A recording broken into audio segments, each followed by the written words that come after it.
બધા મીડિયા વાળા ભારતીય જનતા પાર્ટી વાળા બધાએ વગોડા ચાલુ રાખ્યા કે ગેનીબેન તો રાજીનામું આપશે અને એ ટાઈમે મેં એમને કીધું હતું કે અમારા ભારતીય સંસ્કૃતિમાં જ્યારે બેન દીકરી કોઈ મામેરું માગીને સદા સ્થાને આવે ને તો એ મામેરાની કિંમત શું છે ને સંસ્કૃતિ શું છે ને એ હું ભલી ભાતે જાણું છું. હું જિંદગીભર મારા વિધાનસભાના મતદારોનો ક્યારે વેપાર ના થાય.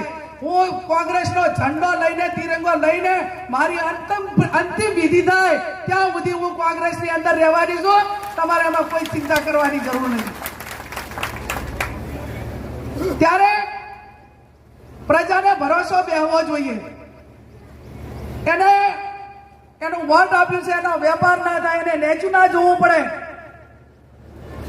જ્યારે કોઈ ધારાસભ્ય રાજીનામું આપે ત્યારે એના મત વિસ્તારમાં જેટલાએ મત આપ્યા હોય